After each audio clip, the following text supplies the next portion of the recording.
bem-vindos ao Resenha Podcast, desvendando a saúde das veias e das artérias. Hoje temos o prazer de entrevistar o presidente da Associação Médica Brasileira, Dr. César Fernandes. Dr. César, muito obrigado, é uma honra recebê-lo aqui no nosso podcast. Caro Lobato, obrigado por me convidar aqui num espaço muito importante e quero de início registrar o grande apreço que nós temos pela Sociedade Brasileira de Angiologia e Cirurgia Vascular, que tem lutado por causas relevantes e tem sido um grande parceiro da AMB nas trincheiras em que temos que fazer o enfrentamento todos os dias na busca do melhor exercício da nossa profissão e da melhor assistência à população. E vocês são parceiros muito preciosos para nós na AMB. Obrigado, presidente. E nós vamos fazer, vai ser um bate-papo informal, sabe, presidente? Não vai ser nada muito protocolar. Então, vamos fazer perguntas que eu acho que seriam relevantes, principalmente vindo para sendo respondidas pelo nosso presidente da AMB. Para a gente começar, tem uma pergunta aqui. É como se houver a situação atual da saúde no Brasil e a capacitação dos profissionais de saúde, especialmente os médicos, para atender de maneira qualificada a nossa população. Essa pergunta é uma boa pergunta para que a gente possa introduzir a nossa conversa e dar relevância a ela. A saúde no Brasil, ela é uma saúde polimorfa, eu diria. Você tem áreas de excelência, nós sabemos disso, né, Lobato? Você tem áreas de excelência em várias capitais do Brasil, que se transplantadas daqui fossem, por exemplo, a Manhattan, elas não teriam nenhuma diferença com o melhor atendimento. Estou escolhendo ao acaso um centro de referência importante. Então nós temos áreas de excelência. Em contrapartida, nós temos áreas de absoluta precariedade, não é? Do mesmo modo, eu diria que os médicos disponíveis para a população variam desde médicos com competência estabelecida, sólida, que promovem atendimento com segurança dos seus pacientes, até médicos com precária formação, maiormente pelo número de médicos que nesses últimos 10 anos foram formados no Brasil. Vale dizer que pela demografia médica, nós quase que em 10 anos, quase que dobramos a população de médicos. Algo inusitado no mundo, né? Nós temos hoje 392 escolas de medicina, dados do final de 2022, sem ainda computados os dados de 2023. Ou seja, nós somos campeões mundiais de escolas médicas. Em números absolutos, só perdemos para a Índia, que tem mais de 400 escolas de medicina. Cabe lembrar, no entanto, que a Índia tem 6 vezes mais população do que nós brasileiros. Então, nós temos essa condição polimorfa. Portanto, não dá para falar da saúde no Brasil de um modo geral. Nós temos que fazer análises segmentares, né? E tomar como referência aquelas áreas de brancos assistenciais que são muito ruins, né? Nós temos que melhorar e, para isso, eu acho que nós temos que ter assistência médica qualificada e resolutiva. Para isso, nós precisamos de profissionais de saúde, incluindo o médico, que tenham essa competência, especialmente na atenção básica de saúde, que é onde tem que ter médicos competentes.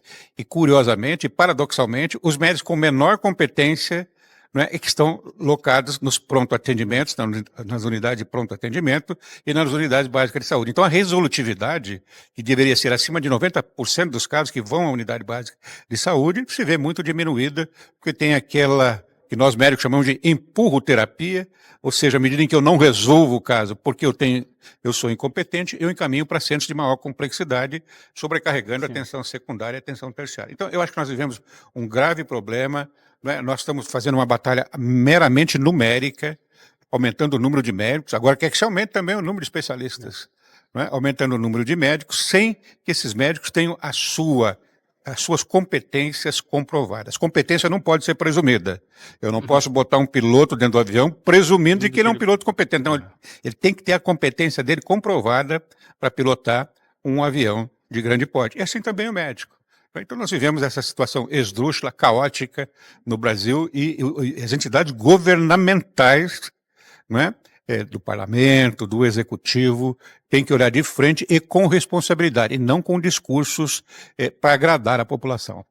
Você sabe, senador, vou aproveitar, presidente, que o senhor está aqui. Eu tive umas conversas com alguns senadores, como, por exemplo, o senador Bagatoli, o senador astronauta Marcos Pontes. Eles se mostraram interessados em fazer um projeto de lei, principalmente relacionado a essa abertura, como o senhor já citou agora na nossa conversa, em novas faculdades de medicina, que está sendo, de uma maneira, como o senhor falou, praticamente dobrou nos últimos 10 anos a quantidade de médicos. A AMB, assim, perguntou oficialmente, até vou passar para eles, a AMB, ela poderia dar essa assessoria, ela poderia pilotar esse projeto junto, porque eles são políticos, eles não entendem nada disso. Eu poderia passar a eles que a AMB se comprometeria a ter uma conversa, a orientá-los, ou ajudá-los a redigir um projeto de lei relacionado a isso? Eu diria, Lobato, não só nós poderíamos, como é nosso dever buscar o parlamento, porque é lá que as coisas se resolvem. Então nós precisamos de parlamentares interessados nessas causas, que não são causas corporativas, que não são causas em defesa do médico. Exato. Porque quando a gente diz, olha, os médicos estão saindo em condições precárias, nós estamos olhando para a população. Exato. Aí muita gente diz, é melhor ter um médico que não mais ou menos do que não ter nenhum. Isso é um grande equívoco, porque um erro na atenção médica pode atrasar um diagnóstico, pode comprometer o prognóstico e pode, inclusive, possibilitar que aquele paciente mal atendido possa caminhar para óbito. Então, nós não podemos fazer concessão à competência médica. Então, buscar os parlamentares, e felizmente você está dizendo 2 senadores que se propuseram, não é, a nos apoiar nessa tese, se sensibilizaram por isso, e eu acho que o parlamentar que comprar esta causa, conseguir adequar o seu discurso para mostrar para a população de que ela precisa ter mais médicos, sim, mas mais médicos qualificados e resolutivos. E, portanto, nós precisamos ter escolas que formem esse tipo de médico. Os advogados viveram 3, 4 décadas atrás essa mesma questão. Proliferaram as escolas de direito e os advogados, de maneira responsável, não dá simplesmente com o canudo, com o diploma, para nós autorizarmos com que esse indivíduo exerça a advocacia. Não, ele precisa comprovar essas competências. Como ele comprova? Através do exame da Ordem dos Advogados do Brasil. Eu acho que nós chegamos nesse ponto na medicina. Nós chegamos nesse ponto. Se alguém me falasse de um exame de proficiência médica, quando me formei, 10 anos depois, eu acharia isso totalmente desnecessário. Porque as escolas que nós tínhamos, elas tinham bons docentes, bons campos de ensino, tínhamos hospitais que possibilitavam que os indivíduos aprendessem aquilo que era demandado e necessário para o exercício da medicina, mas hoje não é mais assim.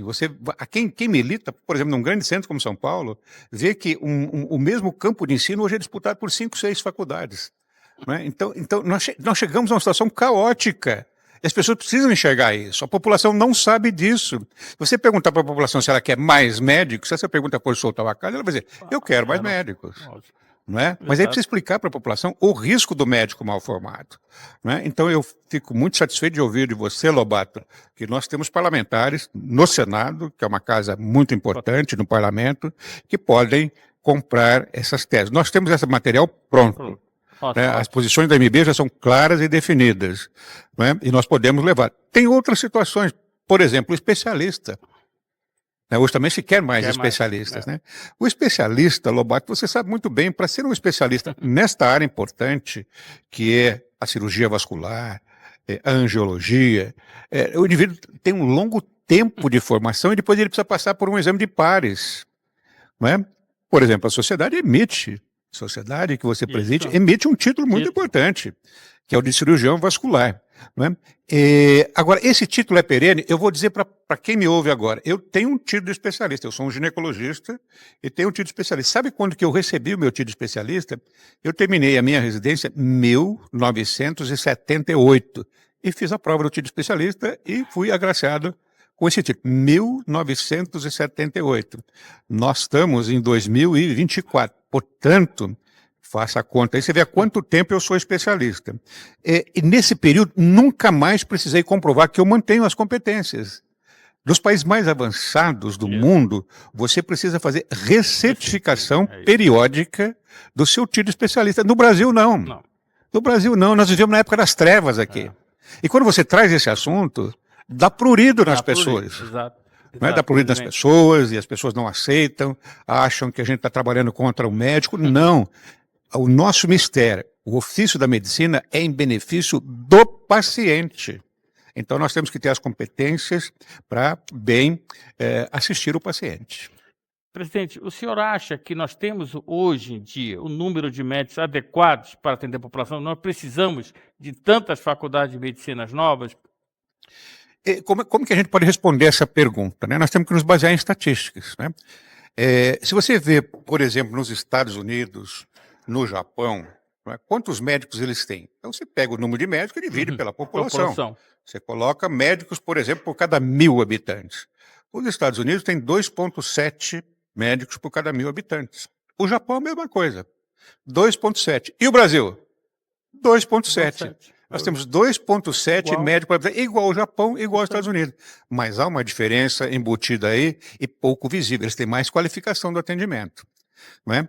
E tem também lá algumas áreas de branco assistencial difíceis, particularmente nos Estados Unidos. Então, eu acho que nós temos um número de médicos adequado, porém, muitos deles ainda com deficiência de formação e muito mal distribuídos. Você pega, por exemplo, Brasília, é onde você tem um número maior de médicos por 1.000 habitantes. Exatamente. É um número, sobra médico em Brasília. Mas provavelmente bem qualificados, porque Brasília é um centro formador importante, imagino eu, né? Dos médicos que nós temos no Brasil, nós temos aproximadamente 560 mil médicos, dados de 2022, já devemos ter mais de 600 mil médicos. Né? Então, nós aumentamos esse coeficiente de 2,7, hoje ele é maior. Com certeza. Hoje ele é maior. Né? E desses médicos, aproximadamente metade são de médicos não especialistas, de médicos que nós chamamos de generalistas. Né? E esses médicos eles precisam estar adequadamente preparados para atender nas unidades básicas de saúde.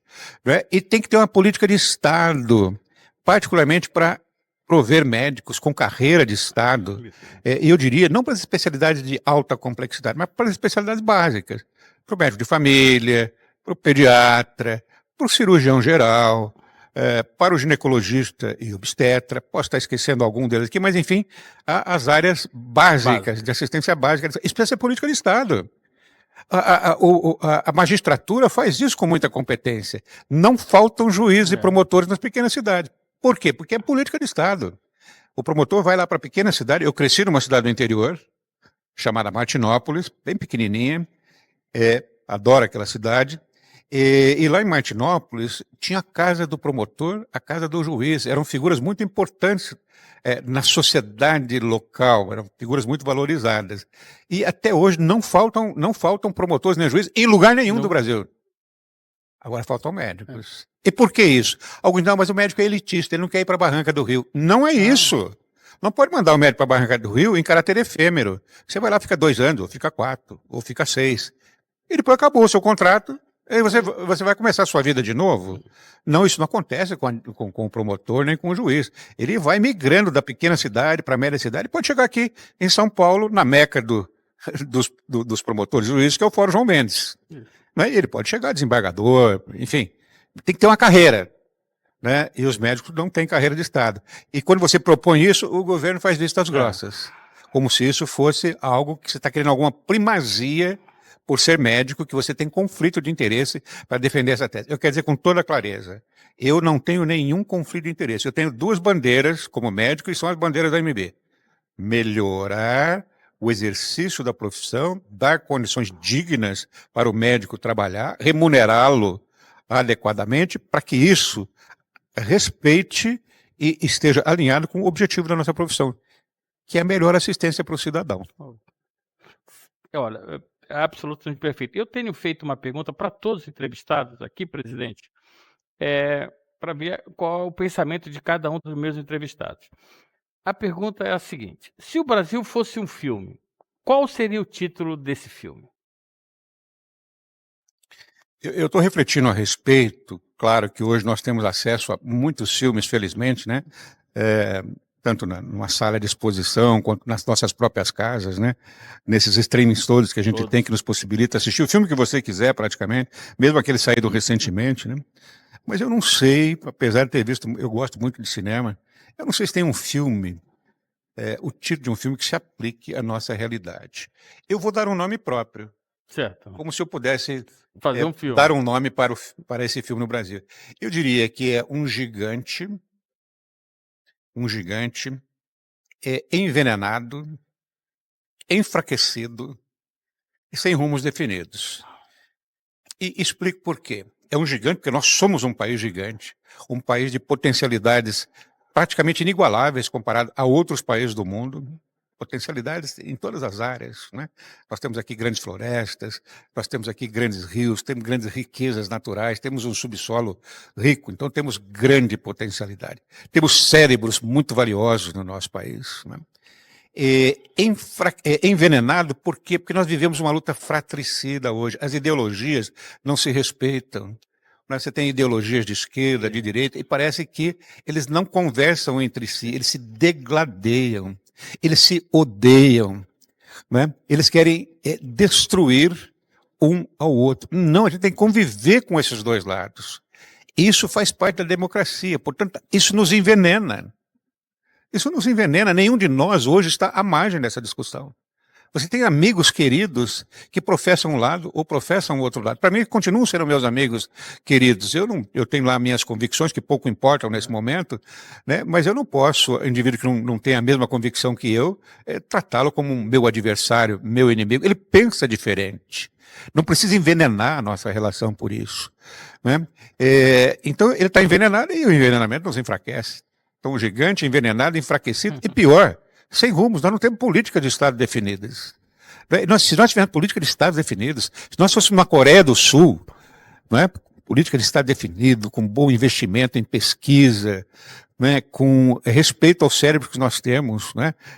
Com prática do contraditório, com respeito à democracia, certamente nós teríamos rumos definidos e em poucas décadas chegaríamos ao patamar de primeiríssimo país do mundo. Portanto, somos um gigante envenenado, enfraquecido e sem rumos definidos. Sensacional, presidente. Como eu imaginava, a nossa entrevista foi outstanding, como eu chamo. O senhor pontuou exatamente o que eu gostaria de saber.